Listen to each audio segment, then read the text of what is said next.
Vozes da Serra, narrativas e memórias da Sincorá.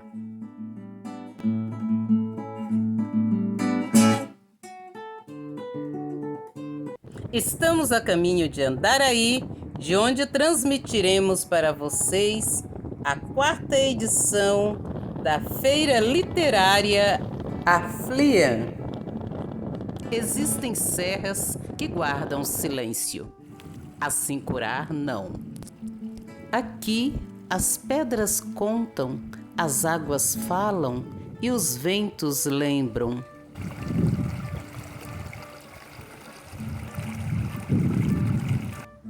Com beleza à frente de mim eu ande, com beleza atrás de mim eu ande, com beleza à minha esquerda, com beleza à minha direita, com beleza acima de mim, com beleza abaixo de mim, com beleza à volta de mim e com beleza dentro de mim eu ande.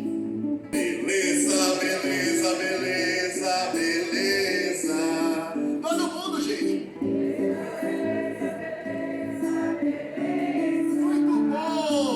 Narrativas ancestrais, o que nos dizem as oralidades territoriais da Serra do Sincorá.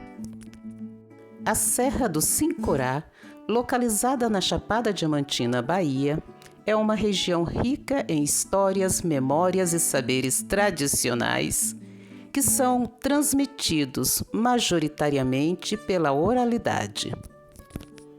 Esta cadeia de montanhas, como parte da Chapada Diamantina, abriga o Morro do Painácio e as cidades históricas de Lençóis, Palmeiras, Mucugê e Andaraí.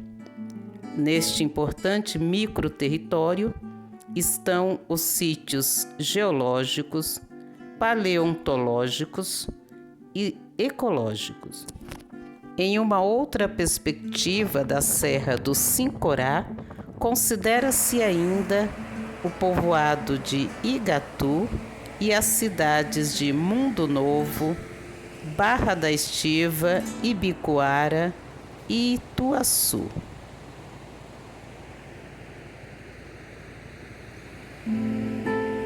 A Serra do Sincorá guarda séculos da presença humana. Indígenas, quilombolas, garimpeiros. Bom dia a todas, todos. Desde já obrigada pela acolhida, pela recepção. Eu quero pedir licença às minhas ancestrais para falar um pouquinho da nossa história, do nosso modo de vida. Pedir a proteção das minhas encantadas das águas e das matas. E antes disso, com o companheiro de luta, a gente vai fazer o canto, pedindo a bênção. Em seguida, a gente vem dialogando um pouquinho. E assim é meu caminho, nesse lugar. E assim é meu caminho, ilumine esse lugar. Se o caminho tem espinhos, tenha-se pra iluminar. Se o caminho tem espinhos, tenha-se pra iluminar. Mas com minha avó, e que meu avô faleceu mais cedo, e a gente, já que era a mesma casa também, e a gente sempre morou todo mundo junto, eu fiquei ali por perto. Por ela ser parteira e guardiã do sagrado feminino, sempre tinha muita gente na casa da minha avó. Ou ela saía também aos arredores, né, fazendo os partos, fazendo os cuidados do sagrado feminino. E sempre ela me levava, aos 13, 14 anos, ela já me confiava também fazer algumas atividades, já pedia para mim, e me testando, eu acho. A forma de ensinamento nosso também, já ir colocando a criança para ir fazendo algo, até para saber qual é o nível de responsabilidade que temos com a missão. E eu gostei muito de tudo isso também, sempre eu gostei de estar nessas atividades, e só hoje eu vim entender, assim, e aí quando o Sirlene fala, ela fala muito isso de eu estar e carregar esses tantas gerações, os conhecimentos dessas gerações, há 2 anos atrás a minha mãe vem a encantar, a falecer. E aí é onde eu fui entender, porque imagine se eu não estivesse acompanhando esses conhecimentos, e aí a minha avó só teve a minha mãe feminina, que é a que lida com as questões do sagrado feminino. Aí eu fico pensando, como seria hoje ter uma ruptura se eu não tivesse assumido essa missão, né?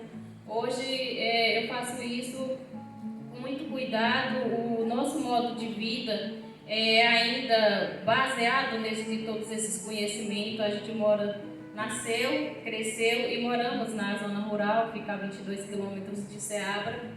E é uma comunidade que até os anos 2020 e 2004 era isolada. Para se ter ideia, não tinha estradas. A gente, quando algum deles precisava ir na cidade, ia por os carreiros que tinham. Não tinha a energia elétrica, não tinha a escola, entre outras necessidades que a gente precisa para sobreviver. E quando eu fiz 12 para 13 anos, foi o meu primeiro contato com a escola. Até então eu não sabia ler nem escrever. Minha mãe, minha avó, todos faleceram sem saber ler, sem saber escrever, sem saber fazer o nome delas. E aí, quando chega esse período, que eu faço 13, 14 anos, que eu vou aprender a ler e a escrever também, o momento também que começa a chegar as políticas públicas na comunidade onde a gente mora. E aí a gente precisa nos adentrar esses outros espaços, de ir para a cidade, de ir para outras comunidades, de conversar com outras pessoas. E até então, nesse momento, a gente não percebia que a gente era diferente. A gente, lá dentro da comunidade, a gente se achava que a gente se comportava normal e é normal. Só que aí quando a gente chega na escola, as primeiras momentos nossos a professora, senta direito, porque eu não sabia sentar assim ainda, bonitinha, né? Eu não sabia sentar assim ainda. A gente até nesse período de 2004, a gente não tinha acesso à mesa nem ao sofá. Então o nosso modo de sentar era de acordo com o que a gente tinha em nossas casas. Era a esteira. Minha avó chamava minha prima, que tinha o cabelo liso, de tapuia. E eu cresci, assim, com meus traços, achando que eu tinha puxado pelo meu avô, que era negro, enfim. E só a faculdade, através das pinturas rupestres, me fez entender que minha avó era daquele lugar e que ela pertencia a esse povo. Por isso ela chamava minha prima de tapuia. E aí, quando eu encontro esse povo, eu vejo a minha identidade com eles lá, dos modos de ser, de fazer, de viver, de plantar, de comer. Quando eu vou para lá, dá vontade de não voltar, porque eu me sinto de fato acolhida. Silva, com muito orgulho, da comunidade quilombola de Barra do Brumado, meu pai, e a minha mãe da comunidade quilombola de Riacho das Pedras. Sou moradora da sede, porque, como Cirleide falou, final da década de 70, a minha família, né, eu ainda não era nascida, mas a minha família foi jogada, precisou sair de suas terras por conta da construção da barragem Luiz Vieira. Francisco é oriundo de Santa Maria do Ouro, no município de Rio do Pires. Se tornou tropeiro muito jovem, 18, 19 anos. Mãe, todos dois da roça, e mãe costureira. A migração na vida da gente sempre foi muito forte, né? Desde a década de 40 a família começa a migrar para Mato Grosso e na década de 50 a concentração se faz em São Paulo. Eu morei em Boninal antes da gente partir até os 6 anos. Com 6 anos a gente vai embora para Barreiras, no oeste da Bahia. Quando eu chego em Barreiras, eu encontro a cidade, né? Porque Boninal ainda não era uma cidade, era praticamente uma roça. E em Barreiras, eu tenho contato com os livros, com revistas, com avião, com aeroporto, com gente que falava outra língua. Eu era vizinha dos avós de Sérgio Vieira de Mello, o embaixador que morreu no Iraque, que era da ONU. Então, eu tive acesso ao conhecimento e E aquilo abriu a minha mente e a minha atuação para o resto da vida, porque era um município que tinha uma cultura extremamente forte e aquilo atingia todos. E tinha a conexão do oeste com a região central, que é aqui a gente, né, a Chapada Diamantina, e o lugar de encontro era da Bom Jesus da Lapa.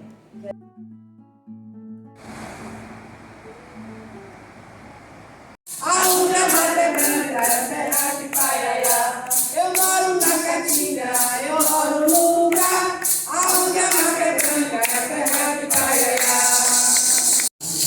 E esse aqui é meu povo, é por ele que luto e vivo, é por ele que me orgulho e louvo, é por ele que luto e vivo, é por ele que me orgulho e louvo.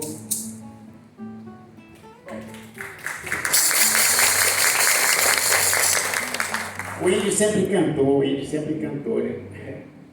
Mas eu sou, meu nome é Juvenal, esse nome aí, romano aí, né? Juvenal era um poeta, né? Senador romano, né? Tem um livro dele aí.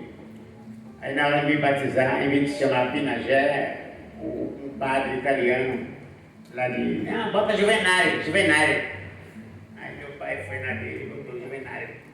Mas na verdade eu sou o Paiaiá, sabe? Eu sou o quarto filho do casal Cosmiana, né? E sou o quarto neto de Zezinho e a Veridominha, né? E sou o quarto bisneto de Yaya Gameleira, ou seja, eu sou a quarta geração, eu sou a terceira geração daqueles que saíram da caverna, daqueles que saíram da mata. Eu sou a terceira geração. E nasci na aldeia chamada Maracaiá, aí na Chapada mesmo, né? E fiz uma opção de coisa na vida. Toquei passarinho do arroz, capinei mandioca, fui servente de pedreiro, sou aquele cara que retorna, né? Também fui professor e uma série de coisas assim. Fui editor e fui divulgador de livros, mas o livro foi o meu bastão, o livro foi a minha bengala. Eu comecei a gostar do livro, eu tinha mais ou menos 3, 4 anos, que meu pai pegava... Vocês estão me ouvindo? Tranquilo? Eu estou percebendo que as pessoas lá no fundo. Então, meu pai pegava uma madeira chamada candeia, que quase... A juventude não conhece mais o que é candeia, mas os velhos que conhecem, as pessoas não usaram nada, as pessoas conhecem o que é candeia, né? Ela pega fogo igual querosene. Aí meu pai pegava a candeia, cortava assim, ó, facão, e ela ficava assim, ó. Aqui dentro ele coloca cera de abelha. Aí ele botava fogo e ali era a lamparina dele, porque ele não tinha dinheiro para comprar gás, né? E ele lia, começou a ler os livros que esse padre, Padre Hasler, dava para ele, né? Era o livro de São João, mas ele fazia assim, ele juntava nós todos e lia o livro para nós todos. Até hoje sei alguma dessas histórias. E por incrível que possa parecer, eu estou aqui na feira literária, né? Se eu não falar de livros, eu não sei o que eu vim fazer aqui, né, parceiro? Então, um dia meu pai apareceu com uma história, eu acredito que ninguém nunca ouviu falar aqui.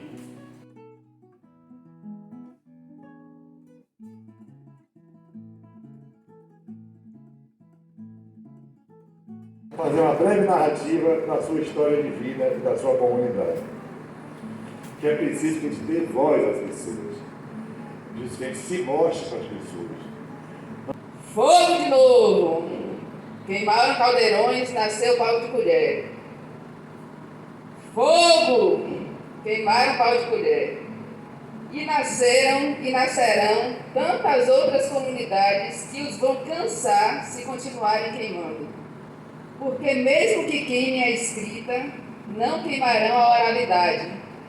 Mesmo que queime os símbolos, não queimarão os significados. Mesmo queimando o nosso povo, não queimarão a ancestralidade. Nego Bispo. Quem aqui estava, quem veio daqui para cá, quem invadiu, quem saiu, quem fugiu, quem resistiu, quem foi que se acomodou, quem foi que se aldeou, né? Quem fala e para quem fala, né? Então a gente retorna aqui a várias mensagens que surgiram aqui na FLIAM, né, sobre essa importância da gente se fortalecer no movimento da produção literária, da produção artística, que até então foi bastante exclusivistas para a elite, né? O garimpeiro do Capão, ele sempre teve uma visão de que ele era preservacionista desde lá, desde antes dos novos moradores chegarem. Ele sabia que se ele fosse garimpar dentro do Capão, ele ia detonar o vale e ia acabar com o bem maior que a gente tem, que é a água. Então a gente garimpava a 6, 7 horas de caminhada do Capão, em direção a Lençóis, em direção a Andaraí, em direção a Mocugê, em direção aos municípios vizinhos, mas sempre em cima da serra, né? Então o Capão teve esse ciclo, né? O garimpo, café, né? E no começo dos anos 80, quando começou a chegar os novos moradores, esses novos moradores, os primeiros, né? Eles trouxeram muita coisa boa, algumas coisas ruins, não. Meu nome é Jailton, né? Vou falar aqui um pouco, né? Resumir um pouco da Fazenda Velha, né? A Fazenda Velha está completando, completou em novembro, vai completar agora em novembro, 231 anos de resistência, né? Então, você tem noção, 231 anos, infelizmente, né? Acho que 50% ou 60% dos moradores de Andaraí nem sabem que existe um quilombo. Isso fere muito, né? Com a gente do quilombo. A nossa luta é constante, né? Quando a gente fala em quilombo, a gente fala em resistência, né? Já teve os primeiros registros, né? De Dom Rodrigo de Souza Coutinho, dentro da Fazenda Velha, inclusive tem aí a amiga Maria, que fez um trabalho excelente com a Fazenda Velha, aquele livro, né? O livro do Maranhão foi excelente também, foi muito conseguido lá, né? Teve que vender a preço de banana para pagar a dívida do partido. E isso aconteceu com várias outras pessoas que tiveram que sair, que foi na época da ditadura. Vistas, alpinistas, belos campos, que vista assim descortinada. Salve Piatã, Chapada Meridional, corre a água cor de vinho sobre areia e cristal, que aflora das entranhas e nos flancos das montanhas dão-te a veste ornamental. Alpinista, alpinista, que paisagens bonitas se avista de lá. Alpinistas, alpinistas, belos campos, que vista assim descortinada. Salve Piatã, Chapada Meridional, teu candiobá é querosene no rancho tradicional. Teus rochedos, chapadões, perpetua gerações, desde antes de Cabral, Nestor Santos. Tem uma ancestralidade vindo de indígenas e negros, né? A minha tataravó materna era negra, casada com um indígena Tapuia, que era chamado Benedito Caboclo, e a minha tataravó Matilde. Tenho a minha bisavó, bisavó, que era irmã da Matilde, que é uma negra, que é a avó do meu pai, chamada Yaya Rosa. Então, é mais ou menos por essa linha assim, que a gente vem sabendo da ancestralidade nossa. Sou de uma família numerosa, né? Meus pais tiveram 10 filhos. E, assim, eu tive o privilégio e a sorte também de viver ali na Tucânia desde quando eu nasci. E muitas coisas a gente enfrentou, muitas dificuldades financeiras, na época, né? Porque a comunidade não tinha políticas públicas. Mas hoje, quando eu olho tantas riquezas que a gente tinha, e hoje a gente não tem mais dentro da nossa comunidade, ao mesmo tempo também que a gente vê muitas coisas que a gente não tinha, que hoje é considerada progresso, e que hoje a gente tem. mas quando a gente senta para avaliar ou conversar com algumas pessoas mais velhas, um dia mesmo eu conversando com o senhor, lá ele me falou uma coisa assim que me marcou muito. Eu acho que se a gente tiver uma abundância de água, ali já é o sinal de uma abundância de vida. Então, nós escrevemos um trabalho, um projeto do PAT, né, e a gente diz assim: atente, Piatã, ao gemido dos teus filhos, definhando em seus leitos maltratados, vão suas águas por um fio, cada vez mais curto e fino, sem nenhuma condição de chegar ao seu destino, de cumprir sua missão. Atente, Piatã, para cada uma das nascentes, prove das águas, sinta por um instante. Assemelha a manteiga saudável e latitante, com as lágrimas dos olhos vertentes, que choram as mágoas e a futura dor de um povo ganancioso e consciente, que hoje não sabe dar valor. Atente, Piatã, ao imediatismo leviano, prefere vomitar nos rios, beber de poços artesianos, consentir aos grandes empreendimentos, vastos e indevidos desmatamentos, mas numa atitude de graças, arborizar as suas praças para harmonizar o centro urbano. Atente, Piatã, ao crime elevado, solo rachado, e no verde do cerrado, labaredas ardem fama. Em marchas destemidas se arrisca para salvar vidas a brigada combatente, e de águas também depende para ajudar a apagar as chamas. Atente, Piatã, aos segredos ancestrais, contido nas águas puras dos rios e mananciais, trazendo o poder da cura, aflorando a fertilidade, dando à biodiversidade todas as energias vitais.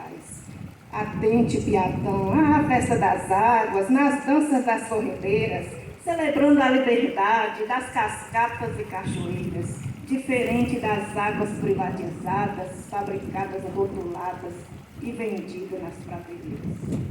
É isso, gente. Eu sou natural de Barra da Estiva mesmo, né?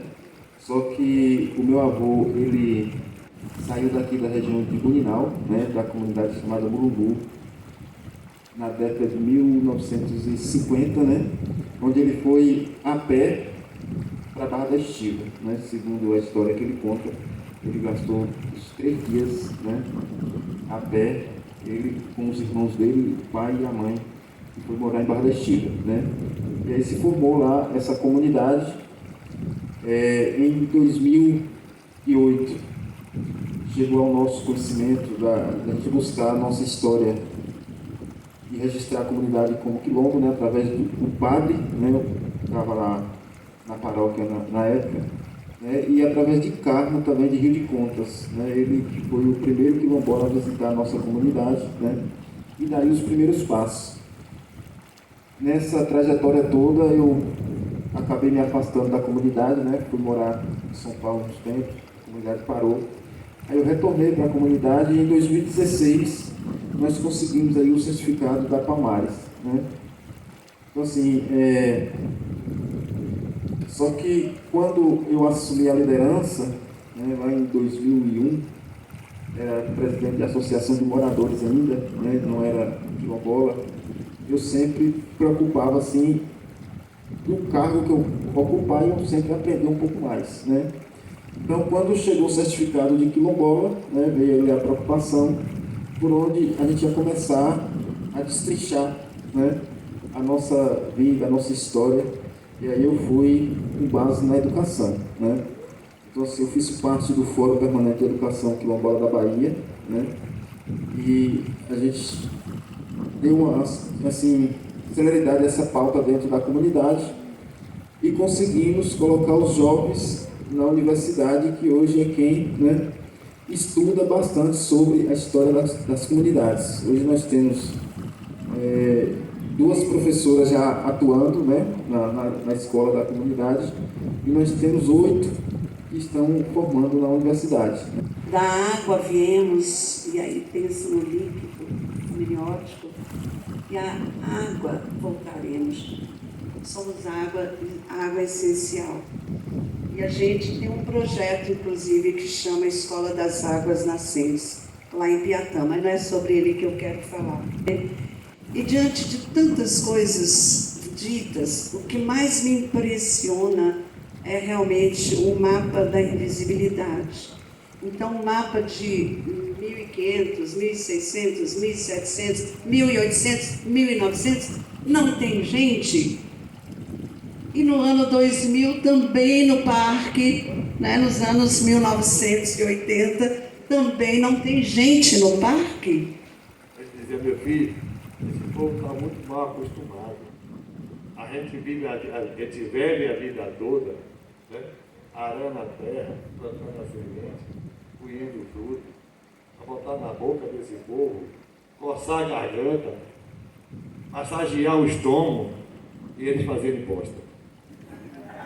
Palavra quando acesa, não queima em vão, deixou a beleza posta em seu carvão. E se não lhe atinge como uma espada, peço não me condene,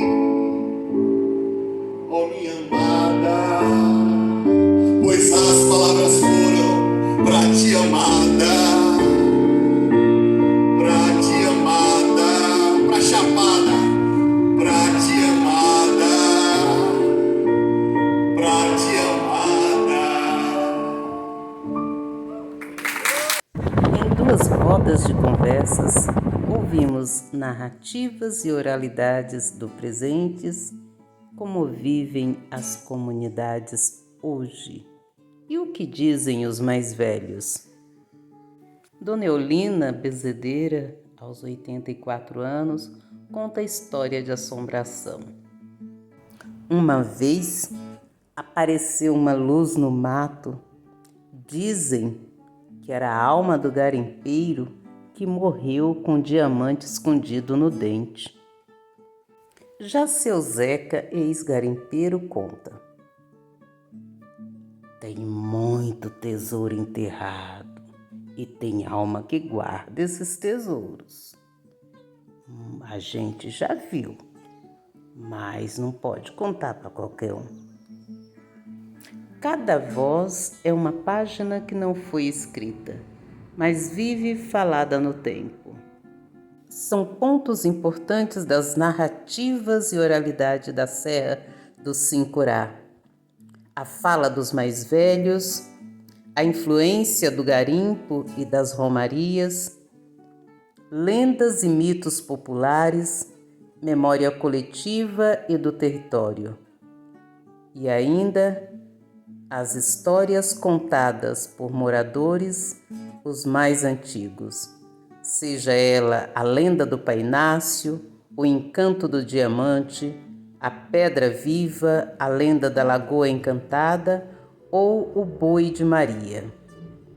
A lenda do Pai Inácio. Conta-se que no século XIX, um escravo chamado Pai Inácio fugiu após ser descoberto o seu amor pela senhora. Tendo sido acuado no topo do atual morro do Pai Inácio, ele, tendo um guarda-chuva, se jogou e foi salvo, escapando assim da morte a tiros. No imaginário poético da população da Serra do Sincurá, a natureza é encantada. Conta uma moradora: tem uma gruta que ninguém entra e quem entrar não volta. Dizem que tem um caboclo lá que guarda ouro. Narrativas e oralidades da Serra do Sincurá. Concluímos então que a palavra não se guarda em livros. Aqui ela vive na boca dos antigos, ecoa nos vales e canta na alma da serra.